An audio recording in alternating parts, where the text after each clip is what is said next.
আসসালামু আলাইকুম। আশা করি সবাই অনেক ভালো আছেন, সুস্থ আছেন।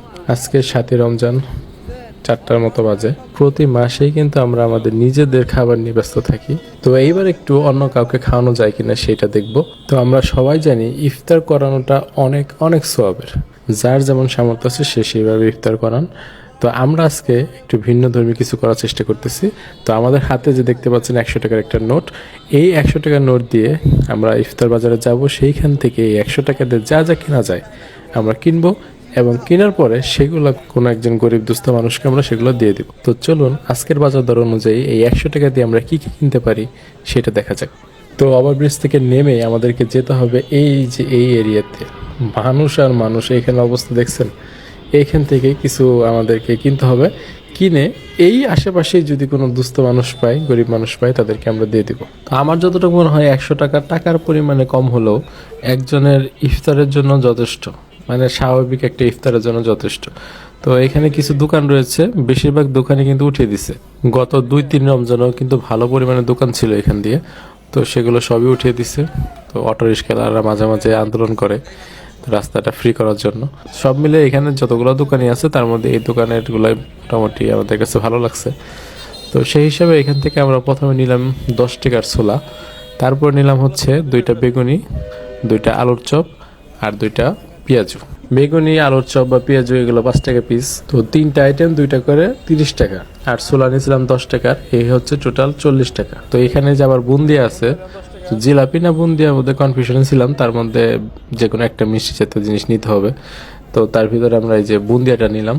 তো এই ছোট ছোট মিষ্টির মতো জিনিসটাকে আপনাদের এরিয়ায় কি বলে সেটা কিন্তু অবশ্যই কমেন্ট বক্সে জানাতে পারেন। এখানে আবার দুই পক্ষ আছে, কারো কারো এই বুন্দিয়া বা জিলাপি মুড়ির সাথে মিশিয়ে খেতে খুব ভালো লাগে, আবার কেউ আছে এগুলো যদি মিশানো হয় তাহলে ওই মুড়ি তারা খাবেই না। তো আপনি কোন পক্ষের লোক সেটা কিন্তু অবশ্যই জানাতে পারেন আমাদেরকে। আর হ্যাঁ, আমাদের কিন্তু মুড়িও নিতে হবে। মুড়ি নিলাম 10 টাকার। তো সব মিলে আমাদের এখানে বিল আসছে 60 টাকা। তো যাই হোক, এখান থেকে 60 টাকা জিনিস নেওয়ার পর আমাদের কাছে থাকবে হচ্ছে 40 টাকা। তো 40 টাকা দিয়ে আর কি কি নেওয়া যায় চলেন দেখি, আর কি কি আমরা নিতে পারি 40 টাকা দিয়ে। আশা করি ভালো কিছুই পাবো। এখন কিছু ফল ফলাদি নেওয়া দরকার, মানে যা না হইলেই না আর কি। তো আমরা এখান থেকে 2টা সবরি কলা নিব। আর 2টা সবরি কলার দাম রাখলো হচ্ছে 20 টাকা। তবে মজার বিষয় হচ্ছে আপনি যদি এক হালি নেন তাহলে দাম পড়বে হচ্ছে 35 টাকা। মানে 2টা নিলে আপনার দাম বেশি, 5 টাকা দিতে হবে, এটা তাদের বিজনেস। তো যাই হোক, 20 টাকা দিয়ে 2টা সবরি কলা নিলাম। এখন এখান থেকে আমরা যাব হচ্ছে আরেকটা দোকানে, যেখান থেকে আমরা খেজুর নিব। তো খেজুর তো নিতেই হবে, রমজান মাস খেজুর দিয়ে ইফতারি শুরু করাটা সুন্নত। তো সেই হিসাবে আমরা খেজুর নিব। তো খেজুরটা একটু অন্যভাবে নিলাম, আমি বাসার জন্য খেজুর নিলাম 100 টাকার। তো সেইখান থেকে 4-5টা খেজুর এখানে দিয়ে দিলাম, মানে আমার পক্ষ থেকে ফ্রি। এটা 100 টাকার ভিতরে পড়লো না। আর তারপর যদি ধরেন 4-5টা খেজুরের দাম আর কয় টাকা হবে, ওই যে কলা নিছি 2টা, সেখান থেকে যদি একটা বাদ দিই তাহলে ওইটার দাম পুষিয়ে যায়। যাই হোক, খেজুরটা ফ্রি দিয়ে দিলাম। আর এই হচ্ছে আমাদের সম্পূর্ণ বাজার। ও হ্যাঁ, আরেকটা জিনিস কিন্তু বাকি রয়েছে আমাদের, সেটা হচ্ছে একটা ঠান্ডা পানির বোতল। তো আমরা কিন্তু 80 টাকা অলরেডি শেষ করে ফেলছি, এখন আছে আমাদের কাছে মাত্র 20 টাকা। তো এই 20 টাকা দিয়ে আর কিছু না কিনে একটা 500 ml এর পানির বোতল নিলাম। তো সব মিলে আমাদের 100 টাকা কিন্তু শেষ হয়ে গেল।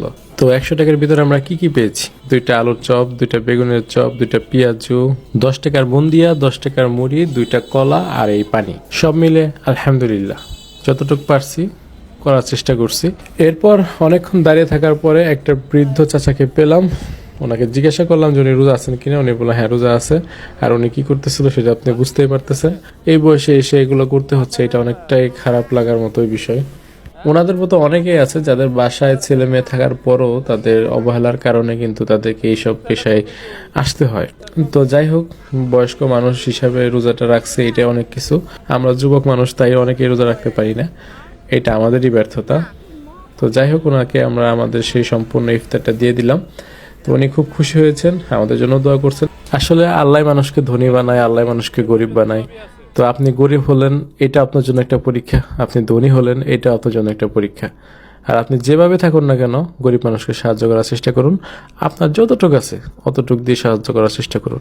আর সাহায্য করার জন্য এই রমজান মাসের চেয়ে উত্তম মাস আর হয় না। তো আল্লাহকে সন্তুষ্ট করার আশায় একবেলা হলেও একটা গরিব মানুষকে অন্তত 100 টাকা বা 50 টাকার হলেও ইফতার কিনে দেন, দেখবেন তার মুখের হাসি আপনার নাজাতের জন্য যথেষ্ট হয়ে যাবে। তো আমাদের ভিডিওটা আপনার কাছে কেমন লাগলো সেটা কিন্তু অবশ্যই আমাদেরকে জানাবেন। আর 100 টাকার ইফতার হিসেবে আমরা কি কম করেছি না বেশি করছি বা ঠিকঠাক ছিল কিনা সেটা কিন্তু জানাতে ভুলবেন না। তো আপনারা চেষ্টা করবেন এরকম কিছু মানুষকে সাহায্য করার জন্য। তো দেখা হচ্ছে অন্য কোনো এক ভিডিওতে অন্য কোনো এক সময়। সে পর্যন্ত সবাই ভালো থাকুন, সুস্থ থাকুন। আল্লাহ হাফেজ।